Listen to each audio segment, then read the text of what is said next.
be part of Saturday morning. Spend the next hour with BBC Parliament on BBC Two.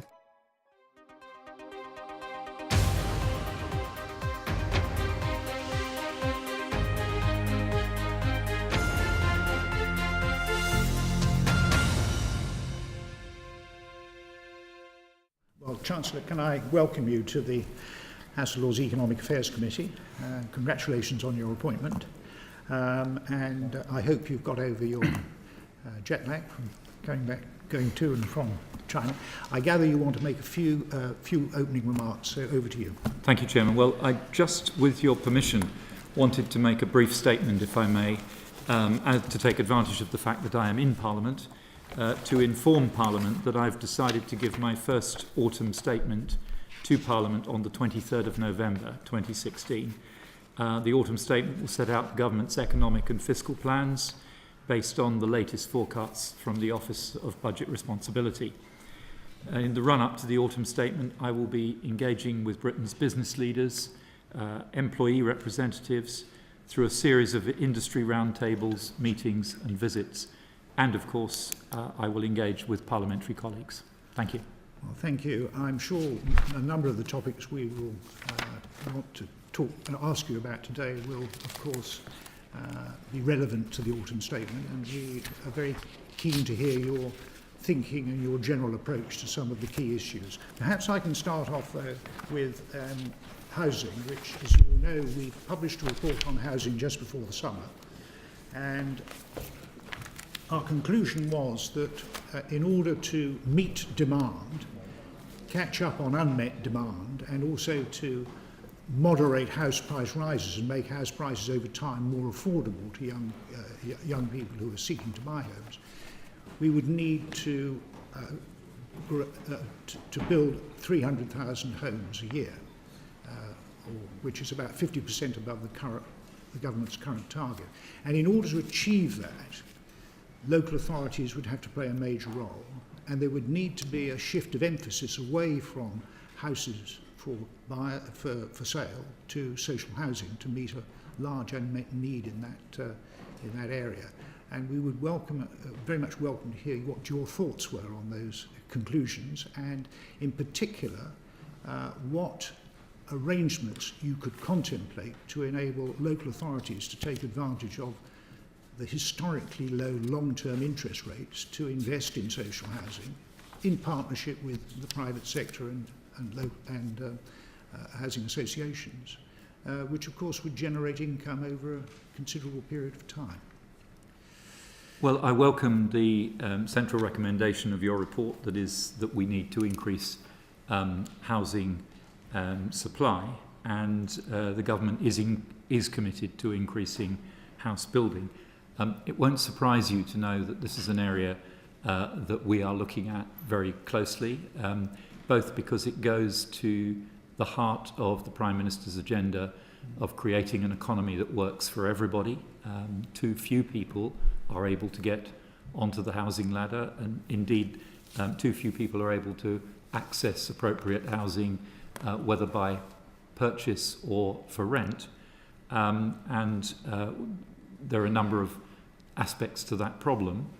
It is also, of course, a macroeconomic problem. It has a huge impact on the overall functioning of the economy, and a distortive impact. So it's an area that has our full attention at the moment, and in due course we will announce how we intend to proceed.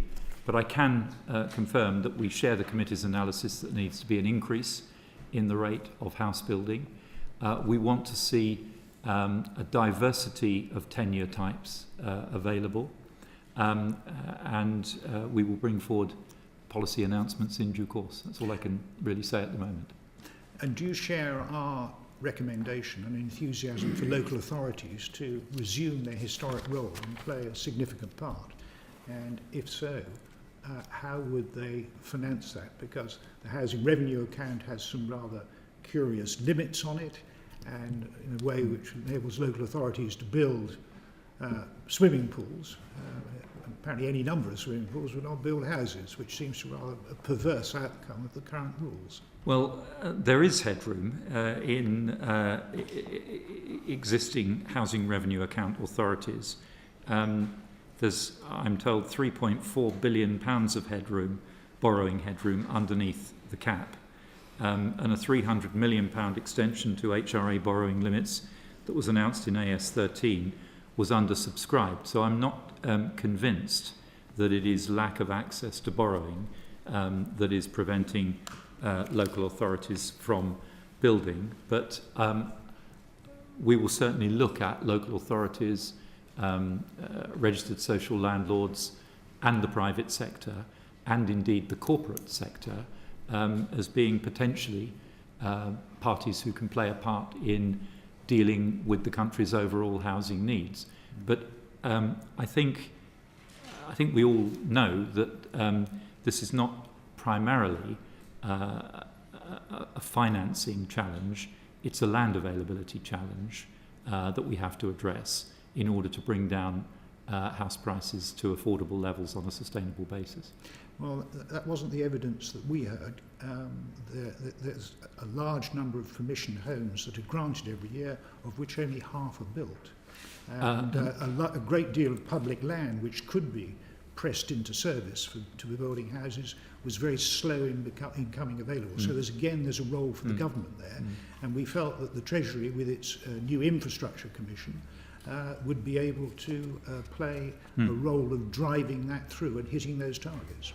Well, the Treasury does play a role. The Housing Implementation Task Force, which is the body that oversees the release of public sector land, is attended by the Chief Secretary. I mean, I have some experience of this from my days as Secretary of State for Defence, the biggest releaser of land for housing development. The challenge is that many of the sites that government has available for release are very, very large strategic sites, RAF airfields, perhaps quite a long way from existing infrastructure. They may over time deliver very large numbers of housing units, but they will require very large amounts of infrastructure and inevitably need phased development. If I could also make a couple of observations.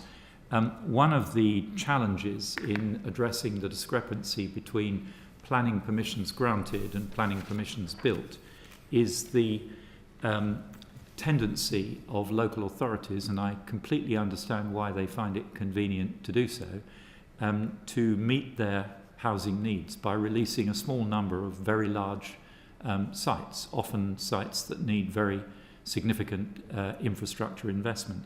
Inevitably, that leads to a lack of competition in local markets because you have effectively a monopoly supplier controlling such a site.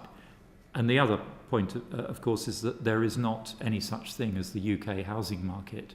Housing markets are highly local, and there is overall a mismatch between where the planning permissions are being granted and where the hotspots of demand exist. And the reality is that we have to address the very challenging question of how we deliver increased housing availability in the areas where the high levels of housing demand exist.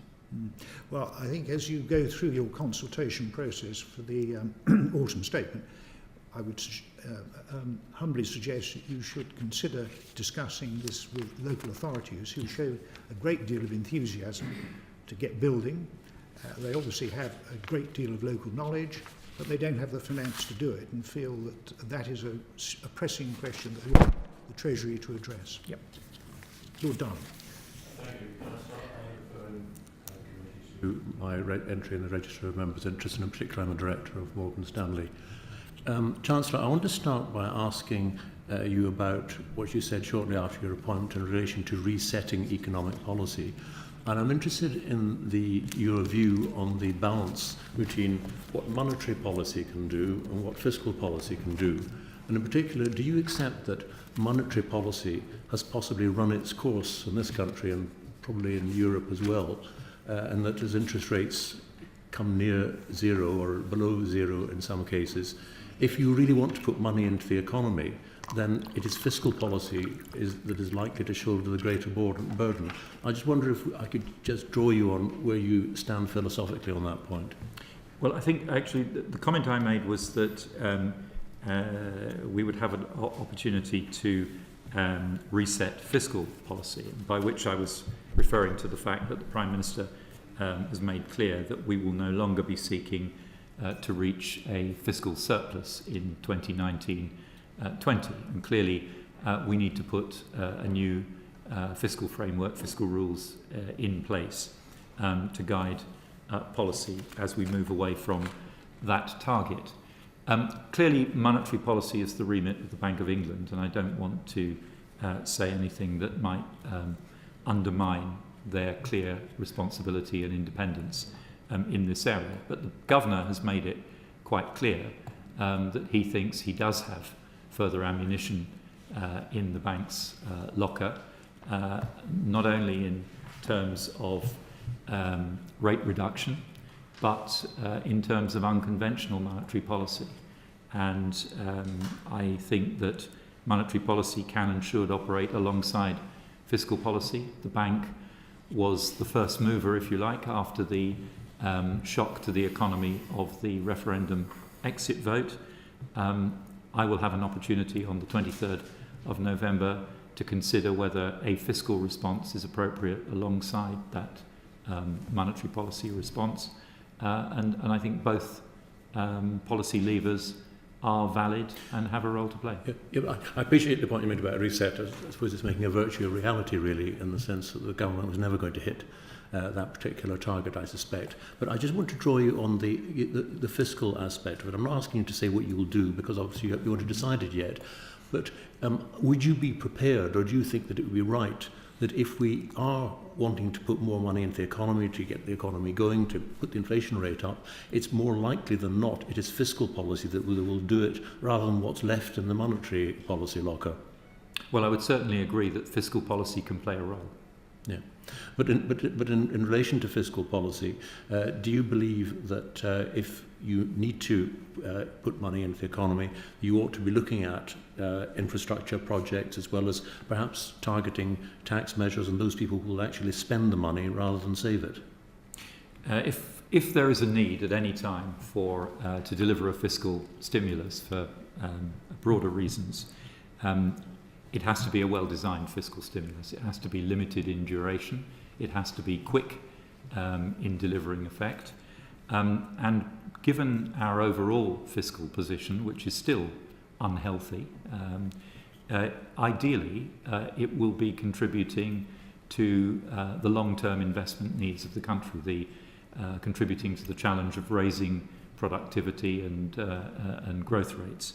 And therefore I would hope that in designing any fiscal stimulus, any sensible Chancellor would seek to do as much as possible through investment that will not only deliver short-term demand stimulus, but will also address longer-term structural problems in the economy. So perhaps more smaller infrastructure projects that can be delivered quickly rather than, say, HS2? Well, I have to say that I think there is a role for big strategic projects, but they are unlikely ever to be able to contribute to a fiscal stimulus because of the time lines involved. I also am a great believer in what I'll call for shorthand purposes the Eddington principle, that often it is modest, rapidly deliverable investments that can have the most immediate impact, particularly on the road network, but also in some places on the rail network. My last question, if I may. Do you think negative interest rates can ever work? I think that's a question for the Governor of the Bank of England. But you must have a view. I probably do have a view, but I think you should ask that question to the Governor of the Bank of England. He wants to follow up. Chancellor, if I might, I'd like to ask a couple of questions about QE, but the first is a process question, really about the involvement of the Treasury. If I understand it correctly, the Treasury gives, when a tranche of QE is in prospect, gives a sort of general approval, although the timing the exact nature of the measures to be taken would be left to the bank. But the Treasury gives its approval because the Treasury actually has to indemnify the bank. So when the Treasury gives an initial approval for the QE, for the bank to take a view on QE, does the Treasury itself take a view on the appropriateness of QE on the economy at that point? No, the bank approached the Treasury. I can only speak about the specific example that occurred on the 4th of August. The bank approached the Treasury and indicated that it would like to seek an indemnity from the Treasury to take further steps of quantitative easing. Of course, the Treasury has to issue an indemnity, but also those measures have an immediate impact on public sector net debt and are therefore of considerable interest to the Chancellor in terms of the overall fiscal aggregates. So the bank approached the Treasury. Obviously, I took advice from the Treasury, but it is not the Treasury's job to second guess the Monetary Policy Committee's recommendation. Our job was to look at whether we could safely and appropriately issue the indemnity and bear the impact on public sector net debt. And in this case, we agreed that both were appropriate. Okay. I wonder if I could just follow where Lord Darling almost went on the effectiveness of QE, because it would seem almost as though the primary responsibility for macroeconomic policy is now with the Bank of England in a way that was perhaps never envisaged when the bank was made independent. Now, in 2008 in America or 2009 here, when QE was first introduced, people thought of it as a temporary measure. I don't think many people would have quarrelled with it at that time, but here we are 8 years further on, and in different parts of the world people are continuing with it. I think it would be fair to say that the results of QE in the recent past, there is some argument about and there is some dispute about.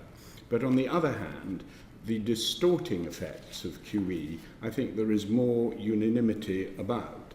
The effects on bond markets, the effects on equity markets, on high-yielding equities, the effects on property prices and on pension fund deficits. And I think many people are getting a little bit worried about this effect and feeling that central banks have really been pushing things, have really been suppressing volatility, but this is at the price and the risk of all this unwinding and introducing eventually, further down the line, a period of much greater instability. Well, I think a great deal has changed in the global economy since the point where the Bank of England was given independent responsibility for monetary policy. I can only repeat what I've said earlier. I think monetary policy and fiscal policy both have a role to play. It was the case following the shock of the EU referendum vote that the bank was able to move quite quickly with a monetary policy measure, which I think the evidence suggests has had some positive effect in restoring calm to markets and a measure of confidence to the economy. That isn't to abrogate responsibility from the fiscal side, simply to reflect that the bank was in a position to move first. The Treasury will be in a position to deliver a fiscal response, if appropriate, on the 23rd of November. My last question, just you used the word evidence, and the governor claimed yesterday that the action the bank had taken had probably averted the likelihood of a recession. I'm not asking you to comment on whether that was right or wrong, but how would you judge what the evidence is as to whether actually QE had an effect on the course of the economy? It's plainly not sufficient just to say it went one way rather than another. Post hoc, propter hoc, the cock that crows and thinks it's caused the sun to rise. That is not evidence. What would the evidence be that you would look for? Well, it's obviously difficult to paint the counterfactual. I was shown some of the bank's internal work. It appears to me that the outcome that we've seen is considerably less severe than what the bank's economists were expecting before the stimulus measure was delivered on the 4th of August. But it will be some time into the future, I think, before we can look back in any sensible way and try to distinguish what the contribution of the measures taken by the bank were to the outcomes that we've seen over the last couple of months. Thank you. Lord Forsyth. The Governor, I think, said to the Treasury Select Committee yesterday that he was serene about the Bank of England's predictions, which were included in the May MPC report, which told us that we'd have higher interest rates, we'd risk a technical recession, that unemployment would go up and that house prices would fall. Now, exactly the opposite seems to have happened. And are you not concerned that the whole question of QE, as you've made clear this morning, and the extent of QE now resides with the Bank of England, and which is having real impact, as Lord Lamont has suggested, for example, on house prices? I mean, I looked at the numbers, and if you look at the house price to earnings ratio from the last quarter of 2012 to the last quarter of 2015, it has increased from 4.42 times to 6.09 times, and in Greater London from 5.43 times to 9.63 times, which is a huge increase. Now, it's hard to see that that is not related to the impact of maintaining these low interest rates and the impact of QE. Similarly, are you not concerned that QE is resulting in, the latest tranche of QE it's estimated that £100 billion will need to be put into final salary pension schemes. Now that huge vacuum of money, which is based on artificially low interest rates, is money which would otherwise be invested in jobs and creating growth in the economy. So have we not actually got to the stage where the bank is effectively running economic policy in a way which is to the disadvantage of the government's declared objectives, which is to make wider home ownership available and also enable wealth to be spread more equally, because the effect is that it's actually taking wealth away from, if I can dare to use the phrase, ordinary hard-working people, to people who have substantial assets. So should you not, as Chancellor, get a grip on QE? Well, of course, it is the case that quantitative easing is built upon the principle of causing asset prices to rise. I think we could have a long debate about what's happening in the housing market. I have no doubt that in the end it's about supply-demand balance. If the supply of land for housing is increased, no amount of monetary inflation is going to force prices to rise in the way that we have seen. The situation we've got in the UK has been, if you like, a toxic mix of increasing money supply and very constrained resource for building more houses, obviously creating an artificial asset price inflation.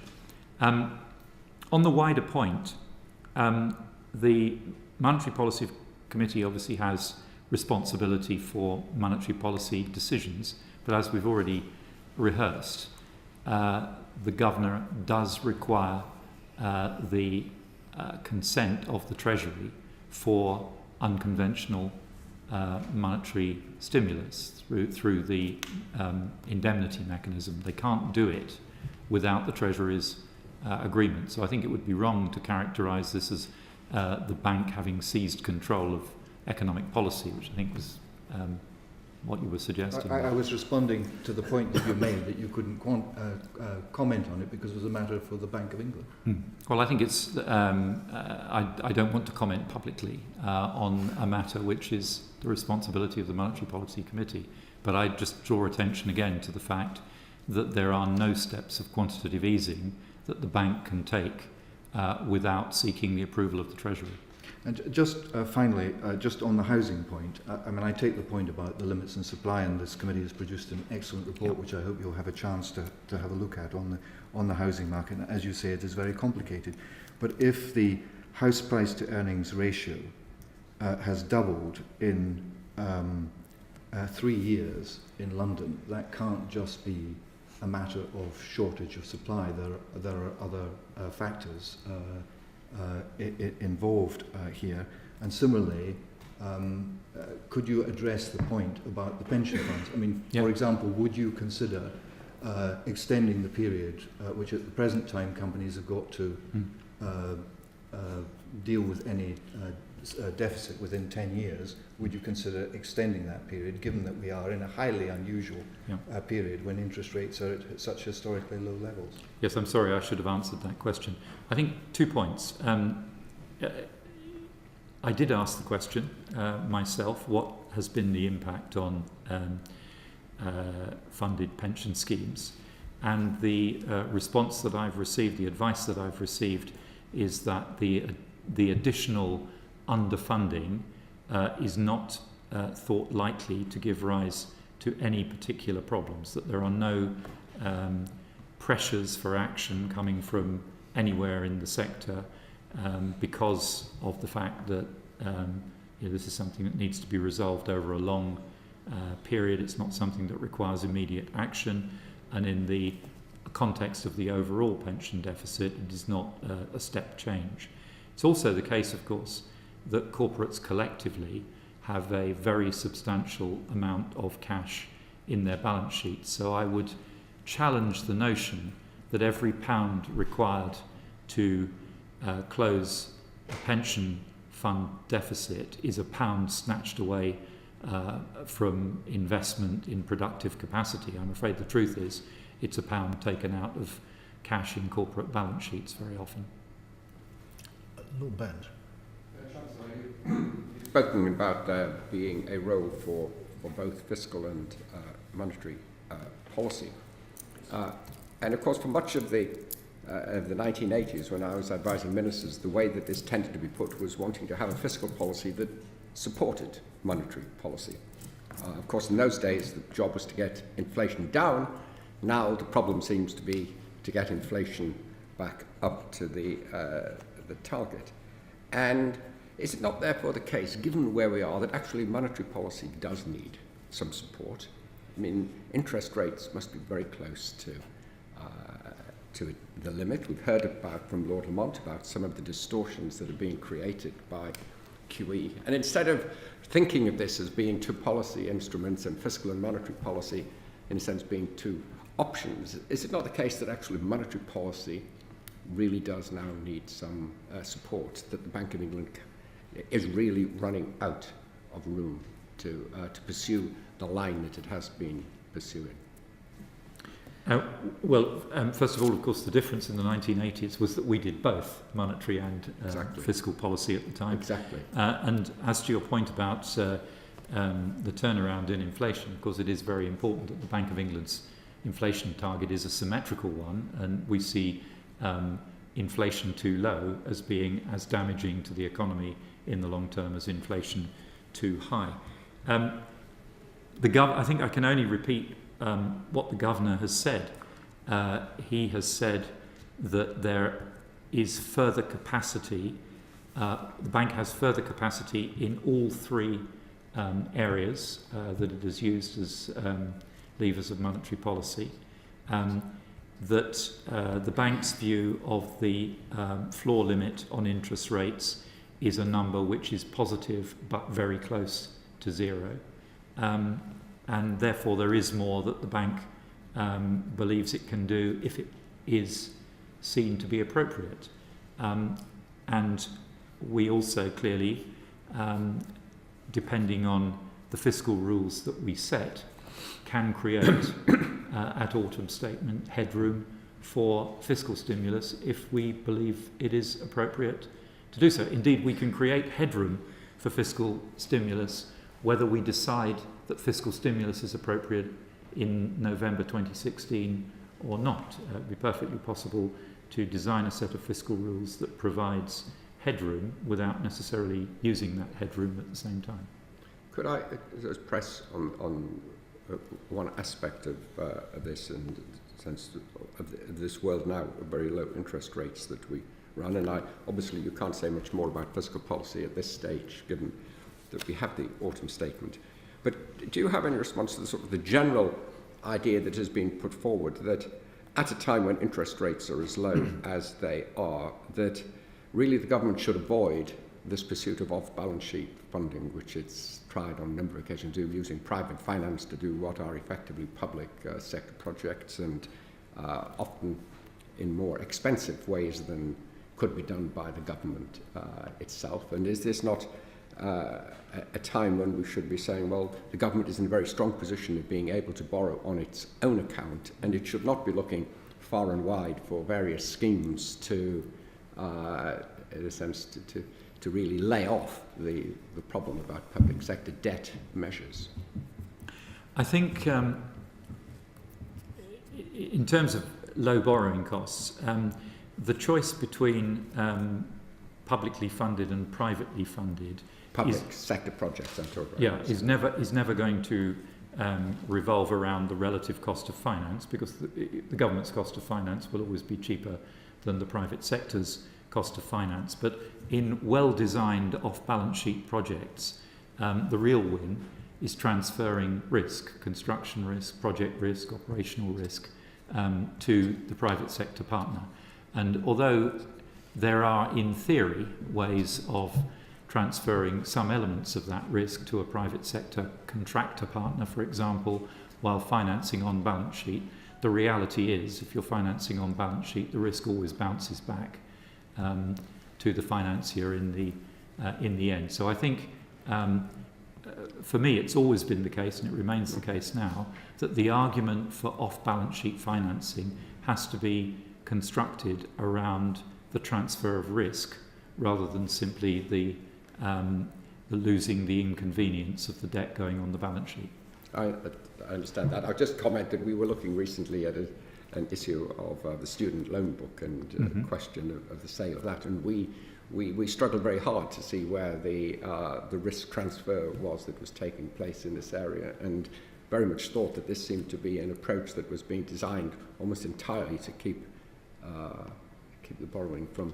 Well, we have. The government has a certain borrowing capacity. PSND as a percentage of GDP is not an irrelevant number, and our policy has been and will remain that where assets in the government balance sheet serve no policy purpose, they should be disposed of in order to create headroom for policy driving investment. And in the case of the student loan book, the policy is achieved without the need to have the asset sitting on the balance sheet by the government underwriting effectively the expected default rate, the expected non-repayment element of the student loan book. So I think the policy intention to dispose of the student loan book remains the right one. Obviously, the timing of that decision will be subject to market conditions. Baroness Wheatcroft. Just a quick one, going back to Forsyth's points on the housing market, Chancellor. You believe it's a question of supply and demand. Partly. Do you think that the government's schemes to effectively subsidise home ownership skew the market in a way that's not helpful? Well, the current range of schemes we have in place is certainly designed specifically to support home ownership. We know that 90% of people aspire to own a home. So in a sense, government policy is responding to the desires and the aspirations of the electorate.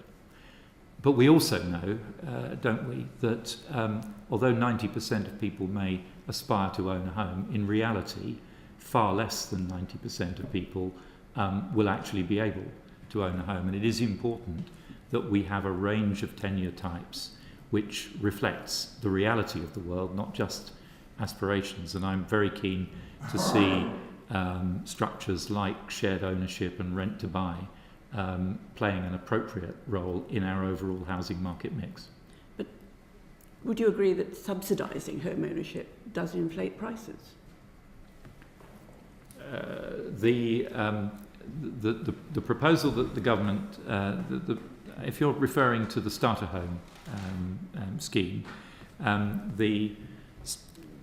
as I understand the detail of the scheme, the homes that will be delivered on a site effectively will displace what would have been affordable homes delivered in another way, perhaps affordable homes for rent, by focusing the subsidy that is already implicit in the obligations developers receive through Section 106 agreements and so forth, to focus them on delivering homes for ownership. But schemes such as Help to Buy? And Help to Buy similarly, helping people to get onto the housing ladder, is a conscious bias in favour of ownership, reflecting the aspiration of 90% of the population to home ownership. But as I said, we are looking in the round at housing and planning policies.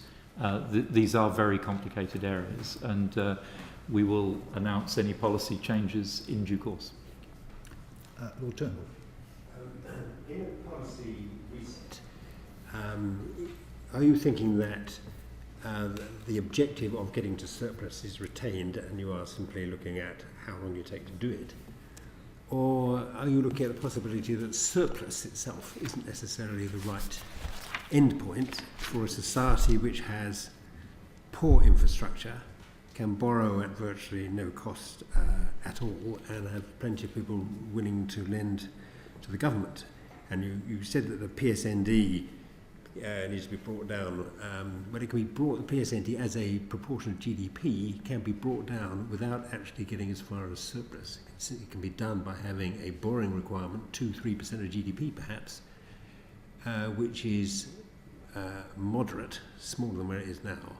But you do not need to go all the way to generating a surplus in order to achieve a decline in the debt-GDP ratio.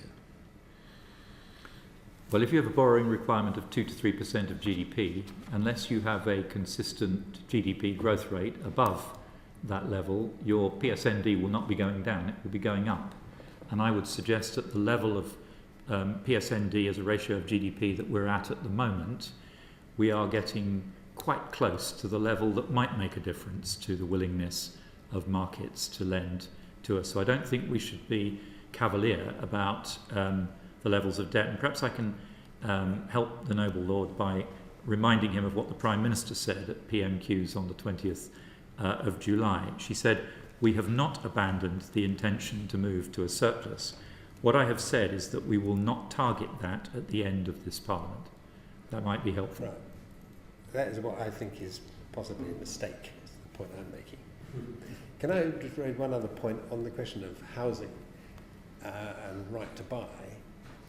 If you're trying to get another, say, 50,000 people over the line into home ownership, but the supply of houses by private sector builders does not increase, the only way that is resolved is that you get 50,000 people in and house prices rise in order to discourage a different 50,000 from getting on the ladder. So this is an issue. Housing supply increases at the same time. This is a self-defeating policy. Well, I have already said I completely agree with the committee's analysis that we need to significantly increase house building rates in this country, and there are many challenges to doing that. There's a planning challenge, there's a capacity challenge in the industry, but it's very clear that this is one of the factors. If you're looking to answer the question, why does the UK economy perform differently from other comparable economies, particularly in productivity performance, it seems logical to me to look at ways in which the UK economy functions differently from other comparable economies. And the way our housing market functions is very clearly very different from the way the housing market functions in France, Germany, the Netherlands, United States, even Japan, other major comparable economies. And I think we should probably seek to draw lessons from that. Lord Tugendhat. Chancellor, I'm wanted to put this question as a result of your answer to Baroness Wheatcroft, when you said 90% of people aspire to own their own homes. I wonder whether you would expect that to change in the light of a prolonged period of low inflation. As you're aware, the propensity to home ownership does vary very considerably amongst Western European economies. And as a broad generalization, those that have endured or suffered bouts of high inflation in the period since the Second World War tend to have a high propensity to home ownership, whereas those that have not suffered in that way, such as Germany and the Netherlands, which you mentioned, tend to have a low propensity to home ownership. Now, for much of the lifetime of people around this table, if not at the back of the room, there was a tax incentive to own your own home through the mortgage arrangements. Well, that's gone, and now we have had some period of low inflation, and we might have a good deal more, judging by what is happening. And I wondered whether, in the light of that, you would expect the propensity to for home ownership to revert to the sort of levels it is in some other countries and was indeed in this country before the war. Well, I don't think there's any evidence that aspiration to own a home has gone down over the last couple of years when we've had low inflation. But look, there are clearly, when you buy a house, you're doing two things. You're purchasing a place to live and using it as a place to live. You're also making an investment in a store of value, which historically has turned out to be a rather good investment for most people.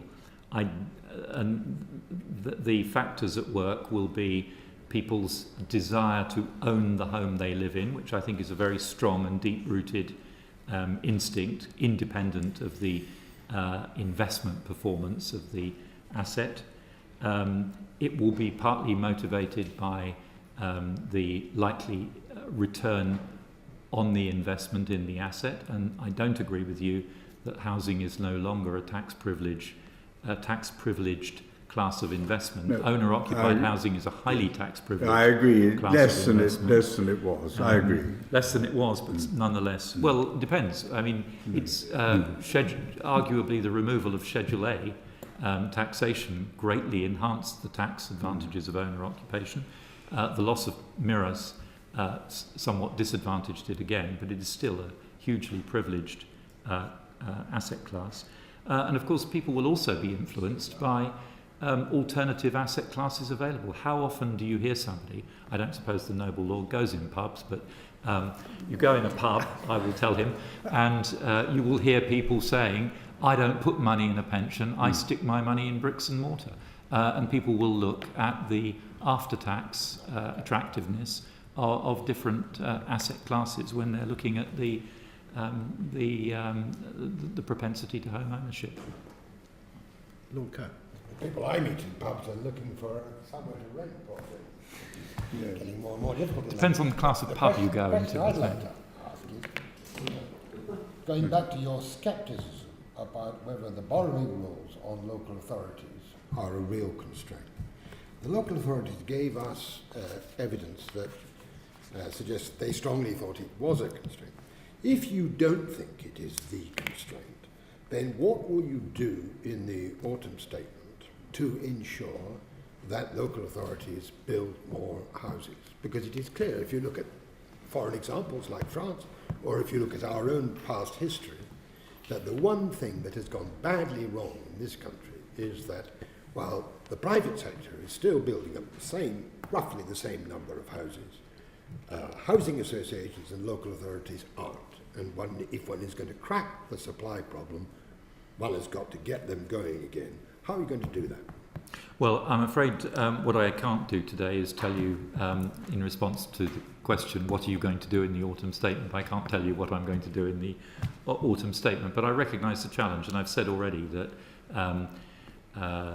local authorities, social landlords, corporates, private house builders all have to be part of the solution. I had already noted down the point about local authority borrowing constraints, and I haven't yet met with the LGA, but I will take that question up. The hard evidence, which is the available borrowing capacity in housing revenue account authorities, suggests that maybe borrowing is not a constraint, but you've suggested that it is, and I will take that up directly with the LGA.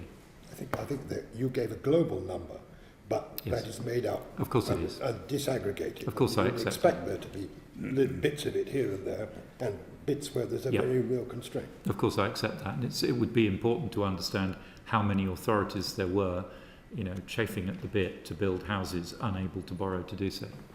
Can we just come back to well-designed off-balance sheet transactions and just focus for a moment on Hinkley Point, Yes. which seems to be being financed to generate a near 10% return, which is probably twice the level of return that would be expected by infrastructure investors, and the tabs being picked up for the next 35 years by the electricity consumers in this country. And in terms of transferring risk, it's one thing to transfer risk to a corporate entity or partnership where you're confident that they're going to be able to deliver the goods, but there seems to be many questions hanging over whether in fact Hinkley can ever be delivered. So surely it would fail the test of being a well-designed off-balance sheet transaction.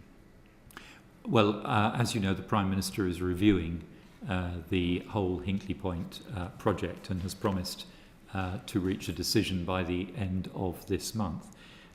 When I referred to well-designed off-balance sheet transactions, I was talking specifically about the transfer of risk and the financing of projects.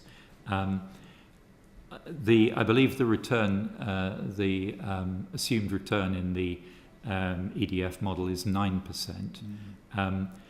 But what one has to remember is that this project, as proposed, delivers something that has never been delivered by a civil nuclear project anywhere in the world. It transfers the design, construction and operation risk entirely to the operator. Now, there's a very hefty insurance premium in there, and that's why the rate of return may look high.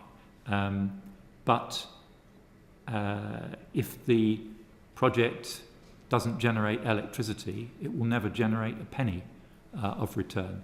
If it generates late, that will be a penalty suffered by the investor, the provider, not by the taxpayer or energy consumer. And indeed, the way the project is structured, there is a penalty for late delivery in the price structure. So not only do they suffer a deferred return on their capital investment, but they will suffer a lower price if the project is very delayed. So I think it does meet the criteria for a well-designed transfer of risk in an area where risk has never been effectively transferred from the buyer to the seller before. Baroness Bowles. Thank you. As part of the making the economy work for everyone, the government has said that they're going to have a strong industrial strategy at its heart. And so I'd like to explore with you how much that is a significant change from what was pursued under Mr. Cameron's government. And if I may, I can kind of divide that into two. There's a money aspect, which I think lands well and truly in your department, and then there's perhaps a more broader brush policy issue in terms of what does that mean for policy change, and have you any comments, information you can give us on that? Well, first of all, the industrial strategy is a new departure. It is being worked up now. The Department for business, enterprise, and the other thing is the department that's changed its names more than any other department in history is currently working up a strategy. The Treasury is obviously involved, but it is BEIS that's the lead department, innovation department for enterprise innovation and skills.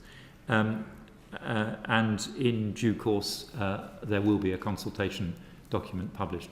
But the underlying focus is that this economy, although it has done some remarkable things over the last years, it has delivered 2.7 million new jobs, a remarkable achievement, especially when compared with the performance of some of our principal competitors in Europe. What it has not delivered is growing productivity. And what we most urgently need now to focus on is growing the productivity performance of the economy in order to support rising real wages and rising living standards. There is no other sustainable way to deliver rising living standards on a sustained basis than growing productivity. And we consider that a more active approach to industry is required in order to achieve that objective, including looking at the remarkable disparity between productivity performance in London and the South East and the other parts of our country, including observing that unlike many competitor countries, our secondary cities have very considerably poorer productivity performance than our capital city. And by addressing those disparities, it's not that the UK economy doesn't know how to deliver productivity. London and the South East are as productive as any region in the European Union. But we have not worked out how to spread that productivity performance more evenly across the economy. And that's the key challenge that we need to address. So it's a bit like the Northern Powerhouse type of fee. Well, the Northern Powerhouse project is a project which seeks to harvest the benefits of agglomeration. It observes that there are 4 great northern cities which are close enough together, given enhanced transport links, and they have pretty poor transport links between them at the moment, given enhanced transport links to create a single labour market, a single goods market, a single economic geography. Economic theory tells us we should expect to see a transformation in the productivity performance of that agglomerated economy. So that's the principle behind Northern Powerhouse. But there are other focuses around foci around the country which are equally susceptible to support to achieve higher productivity performance. And the gains are eye-watering. I think the statistic is that if we were able to if we were able to close by 50% the gap between the productivity of London and the South East and the rest of England, we would increase GDP by £300 billion. That's a remarkable figure and a remarkable potential for us as a nation. Chancellor, given what you've said about the lack of connectivity between those 4 cities, do you think it might make more sense to do the east-west rail line ahead of doing north-south HS2? I don't think the two are alternatives. I think it's important to do both. And my predecessor had made clear that the government wants to press ahead with the east-west route from Liverpool across the Pennines. And in fact, a sum of money, I can't remember if it was 50 million or 80 million pounds, was made available specifically for a detailed feasibility study. So you would expect them to go forward simultaneously? I can't say simultaneously. HS2 is a long-term project. It will take, a decade and a half to complete HS2. I suspect that the East-West Pennine Railway may be a shorter duration project, although I'm not an expert and we don't have a validated plan for it yet. If I could go back onto the sort of policy aspect, so does that mean that the industrial strategy wouldn't be looking at things such as attitudes to takeovers and whether sometimes certain companies shouldn't be taken over because one can't actually deliver, or the companies that take them over can't deliver on many of the promises that they make at the point of takeover? Well, we have a much more robust system for securing commitments in the takeover process than we have had before, and we've applied that system in relation to the recent takeover of Arm by SoftBank, the Japanese company, where those commitments are made in a form that are enforceable through the takeover panel. I'm not going to set out in detail what the industrial strategy is going to include, but the Prime Minister has made it clear that while we welcome investment from overseas in the UK, indeed we need investment from overseas in the UK, we are interested in investment that will grow and build businesses here. We are not interested in asset strippers coming in and buying up businesses to take them apart. And I think you can anticipate that view will be expressed in the industrial strategy. As a final point, could I ask you whether you would think that you might be prepared to find more money for things like the British Business Bank, and also would you be extending the sort of guarantees that are envisaged under Brexit to funding channels that are currently coming in through the EIB and the EIF? First of all, the British Business Bank is already delivering, supporting over £7.5 billion of investment lending to over 48,000 firms. So it's already starting to do a significant job. The lending from EIB,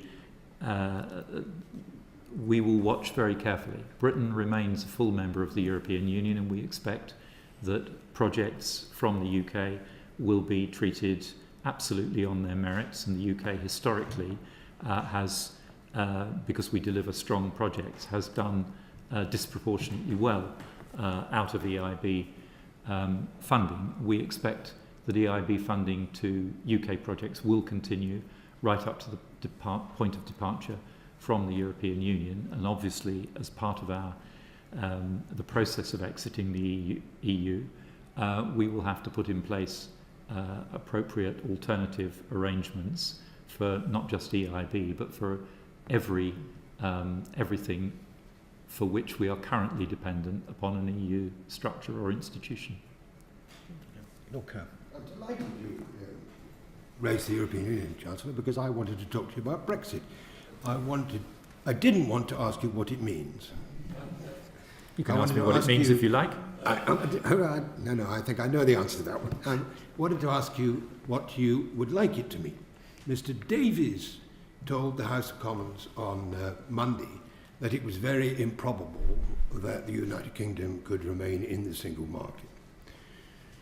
Lord Lawson told Times readers last week that it was highly undesirable to remain in the single market. The aim should be to get out as soon as possible and deregulate much further and faster.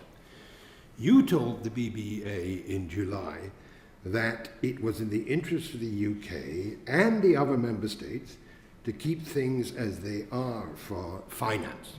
So I deduce to keep things as they are for finance.